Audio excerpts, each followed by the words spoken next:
আসসালামু আলাইকুম। প্রিয় দর্শক, অন্য মঞ্চের আলাপ চাইতায় আপনাদের সকলকে আমন্ত্রণ জানাচ্ছি। আওয়ামী লীগকে নিষিদ্ধ করা হয়, আওয়ামী লীগকে নির্বাচন করতে দেবে না। আর তারা নির্বাচনের নামে প্রহসন। নির্বাচনটা কি হচ্ছে এখানে? কিসের নির্বাচন? নির্বাচনের রেজাল্ট তো বোধহয় এখনই ঘোষণা হয়ে গেছে, এই 25 দিন আগেই শেষ। আমাদের উপর অপরাধ দিত যে দিনের ভোট রাতে, আর এরা দিনের ভোট রাত লাগে না, এরা নির্বাচন আগেই তাদের ভোট আর তাদের রেজাল্ট আউট ভাব করার জন্য এখনই সব ক্ষমতায় চলে গেছে। এই হলো তাদের অবস্থা। অবৈধভাবে ক্ষমতা দখল করে মেটিকুলাস ডিজাইনের মাধ্যমে সেই কি মাস্টার মাইন্ড দ্বারা আন্দোলন সংগঠিত করা, এটা তো ডক্টর ইউনূস নিজের মুখেই বলেছে। আর সেখানে এই ক্ষমতা দখল করতে পেরে খুব গর্বিত। লজ্জা হওয়া উচিত তার। একটা জনগণের নির্বাচিত প্রতিনিধিত্বশীল সরকারকে হটিয়ে সংবিধান লঙ্ঘন করে অবৈধভাবে ক্ষমতা দখল করে গর্বের কি আছে? এটা তো ডাকাতি করা। এতদিন ইল্লিগাল ছিল, আর ইলেকশনের নামে একটা প্রহসন করে জনগণের ভোটটা চুরি করে সেটা দিয়ে দেখাবে এখন তারা খুব লিগাল হয়ে গেছে। কিন্তু সাধারণ মানুষ সেখানে কি পাবে? আজকে যদি ভোট দিতে চায়, সেখান থেকে ভোট দেওয়ার পরে যে তাদেরকে মব সন্ত্রাস করে মেরে ফেলা হবে না বা নির্যাতন করা হবে না, তার কোনো গ্যারান্টি আছে? এরা তো সবই পারে। যত্র তত্র যেখানে সেখানে আগুন দিয়ে জ্বালানো, পোড়ানো, বোমে হামলা, এটাই তো তাদের চরিত্র। আওয়ামী লীগ মুক্তিযোদ্ধাদের নির্বিচারে হত্যা করা হচ্ছে, আহত করা হচ্ছে, ঘর বাড়ি, ব্যবসা প্রতিষ্ঠান, হাঁস মুরগি গরু, মাছের খামার সবই লুটপাট, সবই ধ্বংস করে দিচ্ছে। প্রতি পদে পদে মানবাধিকার লঙ্ঘন করে যাচ্ছে। এই অবস্থা তো একটা দেশ চলতে পারে না। আমাদের অপরাধটা কি? দেশ স্বাধীন করা? তাই দেশকে অর্থনৈতিক ভাবে উন্নতি করেছি। তাদের প্রভু দেশ পাকিস্তানের থেকে আমাদের অর্থনীতি অনেক অনেক বেশি শক্তিশালী। দক্ষিণ এশিয়ায় বাংলাদেশ শক্তিশালী অর্থনীতি দেশ হিসেবে দ্বিতীয় স্থান অধিকার করেছিল, সারা বিশ্বে 33 স্থান। আমাদের মাথা পিছু আয় আমরা $2,793 উন্নীত করেছি। 2023 সালে আমাদের প্রবৃদ্ধি 7.25 আমরা উন্নীত করেছিলাম। জনগণের তো খাবারের কষ্ট ছিল না।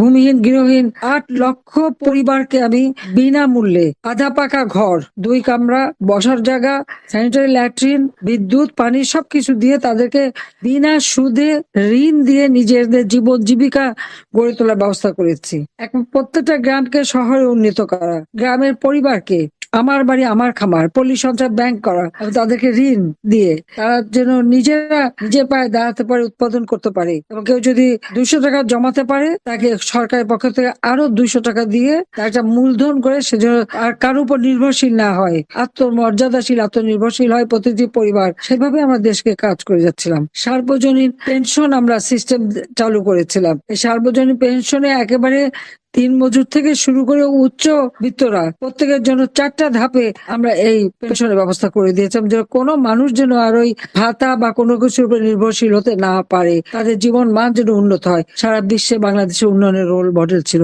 আজকে এই বাংলাদেশটাকে সম্পূর্ণভাবে ধ্বংস করে দিয়েছে। এটাই হচ্ছে সব থেকে দুঃখের বিষয়, এটাই হচ্ছে সব থেকে কষ্টের বিষয়। আজকে মানে আমি আর কি বলবো, যে এইভাবে আমাদের দেশটাকে ধ্বংস করে দিল। কাজে এই জল্লাদের হাত থেকে দেশটাকে রক্ষা করার জন্য সকলকে আমি আহ্বান জানাচ্ছি যে ঐক্যবদ্ধ হতে হবে, সবাইকে এক হয়ে নামতে হবে, জনগণের পাশে দাঁড়াতে হবে। প্রত্যেকটা মানুষকে আপনার এলাকায় কি কি উন্নতি করেছি সেই বিষয়টা যেমন বলতে হবে, পাশাপাশি আবার আমরা ভবিষ্যতে দেশকে আরো উন্নত করতে চাই। এই অন্ধকার যুগ কেটে আলো ফিরে আসুক। বিসমিল্লাহির রহমানির রহিম। আজকে আমরা কিশোরগঞ্জ 5, নিকলি এবং বাজিতপুর এই আসনে আলোচনা করলাম। প্রত্যেকটা মানুষের উপর যে অকথ্য অত্যাচার নির্যাতন চলছে তা ভাষায় বর্ণনা করা যায় না। সেই 2024 সাল থেকে মানে জুলাই আগস্ট মাস থেকে আমাদের নেতা কর্মীদের উপরে নির্যাতন, আর এরপর তো সেই নির্যাতনের মাত্রা শুধু বেড়েই চলেছে। একটা মানুষের ঘর নাই, বাড়ি নাই, প্রত্যেকটা মানুষের জীবনে মানে নির্যাতনের চিহ্ন। বাবাকে পায়নি সেই নাবালক শিশু সন্তান, তাকে হত্যা করা, বা মাকে নির্যাতন, বোনদের নির্যাতন, 13 বছরের শিশু থেকে নিয়ে শুরু করে যাকে পাচ্ছে তাকে গ্রেপ্তার। মানে আইনের শাসন বলে তো কিছু নেই এদেশে।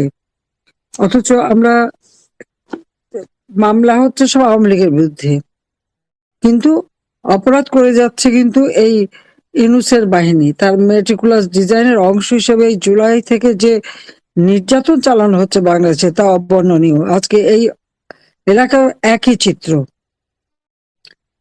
আওয়ামী লীগকে নিষিদ্ধ করা হয়, আওয়ামী লীগকে নির্বাচন করতে দেবে না, আর তারা নির্বাচনের নামে প্রহসন। নির্বাচনটা কি হচ্ছে এখানে? কিসের নির্বাচন? নির্বাচনের রেজাল্ট তো বোধহয় এখনই ঘোষণা হয়ে গেছে, এই 25 দিন আগেই শেষ। আমাদের উপর অপরাধ দিত যে দিনের ভোট রাতে, আর এরা দিনের ভোট রাত লাগে না, এরা নির্বাচন আগেই তাদের ভোট আর তাদের রেজাল্ট আউট। ভাব করার জন্য এখনই সব ক্ষমতায় চলে যাচ্ছে, এই হলো তাদের অবস্থা। অবৈধভাবে ক্ষমতা দখল করে মেটিকুলাস ডিজাইনের মাধ্যমে সেই কি মাস্টার মাইন্ড দ্বারা আন্দোলন সংগঠিত করা, এটা তো ডক্টর ইউনূস নিজের মুখেই বলেছে। আর সেখানে এই ক্ষমতা দখল করতে পেরে খুব গর্বিত, লজ্জা হওয়া উচিত তার। একটা জনগণের নির্বাচিত প্রতিনিধিত্বশীল সরকারকে হটিয়ে সংবিধান লঙ্ঘন করে অবৈধভাবে ক্ষমতা দখল করে গর্বের কি আছে? এটা তো ডাকাতি করা। আজকে নিকলি, বাজিতপুর এই অঞ্চল আওয়ামী লীগ ক্ষমতা আসার পর প্রত্যেকটা অঞ্চলেরই উন্নতি করেছে। এখানে হাওর এলাকা, সেই হাওরের রক্ষার জন্য ব্যবস্থা, বিশেষ করে বিশেষ করে বাজিতপুরে তো শিক্ষা দীক্ষা সব দিক থেকে যাতে উন্নতি হয়, এবং নিকলি বাজিতপুরের যোগাযোগ ব্যবস্থার উন্নয়ন সবই তো আমরা করে দিয়েছি। কিশোরগঞ্জ হচ্ছে সম্পূর্ণ হাওর এলাকা, এবং কিশোরগঞ্জের বাসী সবসময় কিন্তু আওয়ামী লীগকে ভোট দেয়, সবসময় তারা নৌকা মার্কায় ভোট দেয়। সেই জন্যই কিশোরগঞ্জের প্রত্যেকটা এলাকার সার্বিক উন্নয়নে আমরা কাজ করছি। আমরা সেভাবে না, আমরা কাজ করছি সারা বাংলাদেশের সকল জনগণের জন্য। কিন্তু যেহেতু এই জায়গাগুলি সম্পূর্ণ অবহেলিত ছিল, মানুষের যোগাযোগ ব্যবস্থার সবথেকে খারাপ অবস্থা ছিল, কাজী মূল ভূখণ্ডের সঙ্গে যোগাযোগ, সেখানে স্কুল, কলেজ, রাস্তাঘাট যা কিছু করার সবই আমরা করে দিয়েছিলাম। কিন্তু আজকে আমরা কি দেখি, একে একে সব ধ্বংস করে দিচ্ছে। কৃষকদের এই অঞ্চলে আমরা বিনামূল্যে কৃষি যন্ত্রপাতি দেওয়া, সার বীজের ব্যবস্থা করে দেওয়া, মাত্র 10 টাকায় ব্যাংক অ্যাকাউন্ট খুলবে, উপকরণ কার্ড আমরা দিচ্ছি, যে উপকরণ কার্ড দেখালে যে কোনো মানে যে দোকান সেখান থেকে কৃষি উপকরণ নিতে পারবে বিনা, মানে খুব স্বল্প মূল্যে সারের দাম আমরা কমিয়ে দিয়েছিলাম, এবং উৎপাদিত পণ্য যাতে ন্যায্য মূল্য পায় সেই ব্যবস্থাও আমরা করেছি। ছাত্রছাত্রীর জন্য শিক্ষার সুব্যবস্থা আমরা করে দিয়েছি। কিন্তু আজকে সবকিছুই ধ্বংস, ছেলে মেয়েদের লেখাপড়ার কোনো অধিকার নাই, প্রত্যেকটা স্কুল কলেজ সবই দখল করে নিয়েছে, শিক্ষকদেরকে চরমভাবে অপমান করা, শিক্ষকদের উপর যেভাবে তারা নির্যাতন, কয়েকদিন আগেও চট্টগ্রামে এক শিক্ষককে যেভাবে অপমান করলো, গায়ে হাত তুললো শিবিরের লোকেরা, ঢাকা বিশ্ববিদ্যালয়ের তাই সারা বাংলাদেশে প্রায় 10,000 উপর শিক্ষকদেরকে নির্যাতন চালিয়েছে এবং জোর করে তাদের পদত্যাগ করিয়েছে। এটা কোন ধরনের শিক্ষা? এই সমস্ত ছেলে মেয়েদের ভবিষ্যৎটা কি, সেটাই আমরা চিন্তা করি। আর হঠাৎ তো চলছেই, দেশটাকে একটা জঙ্গি রাষ্ট্রে পরিণত করেছে, যার ফলাফলটা কি এখন? আমরা শুনলাম ইউনূস সাহেব একেবারে আমেরিকার আশীর্বাদ নিয়ে ক্ষমতায় এসেছে, খুবই গদগদ, এবং দেশ বিক্রি করলো। আর জনগণ কি পেল? আজকে আমেরিকার ভিসা বন্ধ করে দিয়েছে, আমেরিকার ভিসাও স্থগিত। একের পর এক প্রায় 25টার উপরে দেশে বাংলাদেশের মানুষের ভিসা বন্ধ। আর আমাদের ডক্টর মোহাম্মদ ইউনূস, যারা নাকি আমেরিকার নাকি চোখের মণি, তারা বলেই বাংলাদেশের জনগণের ভিসা দেওয়াটা স্থগিত করে দিয়েছে। নির্বাচন হতে না হতেই শুরু হয়ে গেছে কমিশন খাওয়া, চাঁদাবাজি। আর সেই সাথে সাথে মুক্তিযোদ্ধাদের যে বীরত্বের কাহিনী, প্রত্যেকটা মুক্তিযোদ্ধা যেসব এলাকায় যুদ্ধ করেছেন সেগুলি রেকর্ড করে সব মানুষকে শোনানো হতো, জানানো হতো যে কতটা আত্মত্যাগ তারা করে গেছেন, কিভাবে এই দেশটা স্বাধীন। এখন একে একে সেগুলো মুছে ফেলে দিচ্ছে। ওগুলি নাকি শুনলে ইতিহাস নাকি মানে পরিবর্তন হয়ে যাবে। অর্থাৎ যারা কোনো মুক্তিযুদ্ধ করেনি, পাকিস্তানি হানাদার বাহিনীর দালাল ছিল বা তাদেরই আমি কি আর বলবো, তাদের হয়তো কোনো না কোনো ভাবে যুক্ত আছে তাদের সাথে সভ্যতার সম্পর্ক। এরা এখন নতুন ইতিহাস লিখবে, নতুন ইতিহাস লিখছে, প্রকৃত ইতিহাস জানতে পারবে না। সোশ্যাল মিডিয়া থেকেও এই ইতিহাসগুলি যাতে সরিয়ে ফেলে সেই চেষ্টা করে যাচ্ছে, তবে এটা শেষ হয় না, এটা তাদের জানা উচিত। এগুলি থেকে যায়, ইতিহাসকে মুছে কেউ পারে না, পারবেও না কখনো। আর মাঝখান থেকে দেশটাকে ধ্বংসের দিকে নিয়ে গেল। ছেলে মেয়েদের কাছ থেকে শিক্ষার অধিকার কেড়ে নেওয়া হয়েছে, নারীর ক্ষমতায়ন খর্ব করা হচ্ছে, ঘরে ঘরে বিদ্যুৎ নেই, বিদ্যুতের জন্য হাহাকার, গ্যাস নাই, এমনকি কৃষক সার পায় না, দ্রব্যমূল্য ক্রয় ক্ষমতার বাইরে চলে গেছে। আর আইনের শাসন বলে তো কিছু নেই, যে যার ঘরে যখন তখন ঢুকতে পারবে, মারতে পারবে, লুট করতে পারবে, চুরি করতে পারবে। আর লুটের কথা কি বলবো, ডক্টর মোহাম্মদ ইউনূস নিজেই তো গণভবনে যে লুট করেছে। আমার যত কাগজপত্র, যা জুয়েলারি, সোনা দানা গহনা বা যা ছিল সবই তো লুট করে নিয়ে গেছে সে। এখন তো আমার একা না, আমি, আমার বোন, আমাদের বাচ্চাদের সব ছিল, এমনকি লকার ভেঙে আমার নানি, দাদি, মা সহ আমাদের যত গহনাগাটি যা ছিল তাও ইউনূস সাহেব লুট করে নিয়ে গেছে। লুট করতে জানাটাই, আর লুট করে পয়সা বানানো, এটাই তো তার চরিত্র, এটা সেটা প্রমাণ করেছে। আজকে আমাদের উপরে দোষ দেয়। আমি 2024 সালে প্রথম হত্যাকাণ্ডের শিকার হয় কে? সে ঢাকা কলেজে ছাত্রলীগের ছেলে সবুজ আলী, তাকে নির্মমভাবে মারে। নাজমুল হোসেন, আমাদের 59 নম্বর ওয়ার্ড আওয়ামী লীগের মানে স্বেচ্ছাসেবক লীগের, সে ঢাকা দক্ষিণ। নূরে আলম 18 নং ওয়ার্ড শ্রমিক লীগ গাজীপুরে। সুমন 61 নং ওয়ার্ড স্বেচ্ছাসেবক লীগ ঢাকা দক্ষিণ। হামিদুল ইসলাম জুয়েল মোল্লা গাজীপুর যুবলীগ। এই জুয়েলরে তো পা বেঁধে ঝুলিয়ে রেখে মেরেছে।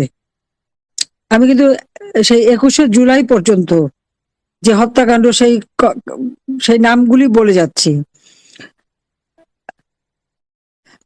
মোহাম্মদ রোমান আওয়ামী লীগ ঢাকা, বাকের মিয়া, তার পিতার নাম ইউনুস মোল্লা 18 নং ওয়ার্ড স্বেচ্ছাসেবক লীগ। সৈয়দ জহিরুল ইসলাম, তাকে হত্যা করেছে টিপু, শিবপুর নরসিংদী। এই জহিরুল ইসলাম এবং টিপু দুজন, এদেরকে মমিনুল ইসলাম 6 নম্বর ওয়ার্ড ঢাকা উত্তর। মোহাম্মদ বাবুল 6 নম্বর ওয়ার্ড যুবলীগ। কবির আওয়ামী লীগ ঢাকা উত্তর। তানিম যুবলীগ পল্লবী ঢাকা উত্তর। এরকম আরো বহু নাম। মানে সেই জুলাই 15 থেকে এই 21-এর মধ্যে এদেরকে হত্যা করা হয়েছে। সে ব্যাপারে তো কোনো কথা আমরা শুনি না। আর সেই সাথে অগ্নিসন্ত্রাস, এই জুলাই মাসের 21 তারিখের মধ্যেই যে অগ্নিসন্ত্রাসগুলি শুরু করলো। বিটিভি ভবন, তার 41টা কক্ষ, 17টা গাড়ি পুড়িয়ে দিয়েছে। স্বাস্থ্য অধিদপ্তরের 45টি গাড়ি ও ভবন আগুন দিয়ে পুড়িয়েছে। সেতু ভবনের 51টা গাড়ি পুড়িয়েছে এবং ভবন পুড়িয়েছে।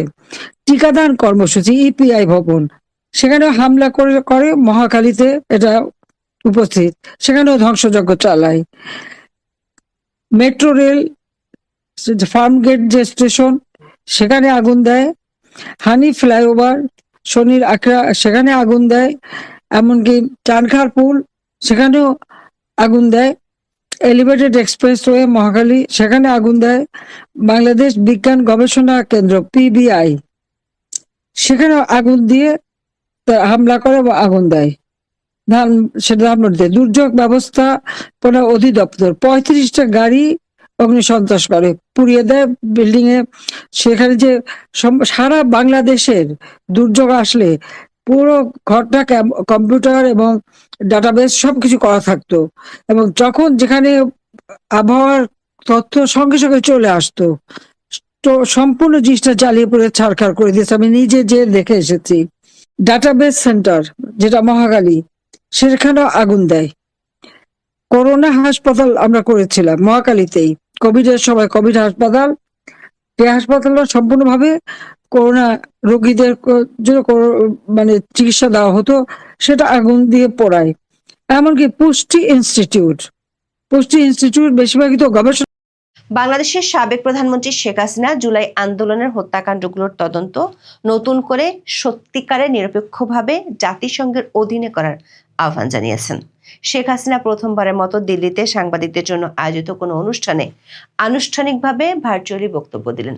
23শে জানুয়ারি দিল্লিতে সাংবাদিকদের জন্য আয়োজিত সেভ ডেমোক্রেসি ইন বাংলাদেশ শীর্ষক অনুষ্ঠানে শেখ হাসিনার অডিও বক্তব্য প্রচারিত হয়।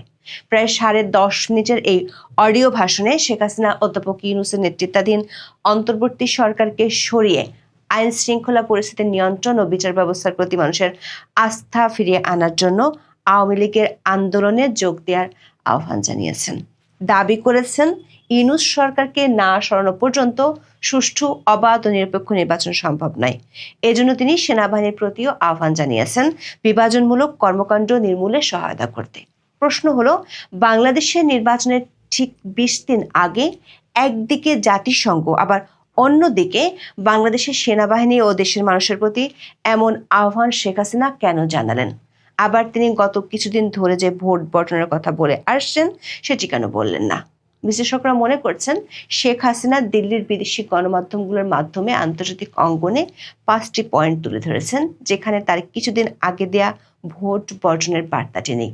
বরং তিনি নিরপেক্ষ তদন্ত সহ বাংলাদেশের আইন শৃঙ্খলা পরিস্থিতির চরম খারাপ অবস্থা, সংখ্যালঘু নির্যাতন, সাংবাদিক নিপীড়নের বিষয়গুলো তুলে ধরেছেন এবং এই বিষয়গুলো শুরু হওয়ার জন্য সুনির্দিষ্ট 3টি পক্ষের কাছে বার্তা পৌঁছে দিয়েছেন। আবার তার বার্তার শেষ দিকে পরিষ্কার যে তিনি প্রথমবারের মতো আন্দোলনে নামার ইঙ্গিত দিয়েছেন। আবার এই অডিও ভাষণ প্রচারের কয়েক ঘন্টা আগে ভারতীয় সংবাদ মাধ্যম দ্য প্রিন্টে আওয়ামী লীগ সভানেত্রী একটি দীর্ঘ সাক্ষাৎকার প্রকাশিত হয়েছে। সেখানে তিনি 2024 সালের আন্দোলনের সময় প্রতিটি প্রাণহানির জন্য দুঃখ প্রকাশ করেছেন। তবে সেই সহিংসতার বিচারিক তদন্ত সীমিত করে ফেলা হয়েছে অভিযোগ করে সেজন্য অন্তর্বর্তী সরকারের প্রধান উপদেষ্টা মোহাম্মদ ইউনূসকে দায়ী করেছেন।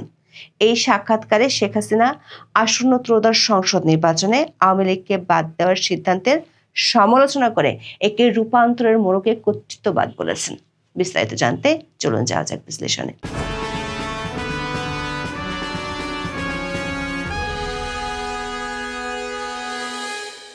দর্শক, গত 19শে জানুয়ারি প্রচারিত ভিডিওতে আমরা জানিয়েছিলাম, সাংবাদিকদের জন্য আয়োজিত কোনো অনুষ্ঠানে দিল্লিতে অবস্থানরত বাংলাদেশের সাবেক প্রধানমন্ত্রী শেখ হাসিনার প্রথমবারের মতো অডিও বক্তব্য প্রচার করা হবে।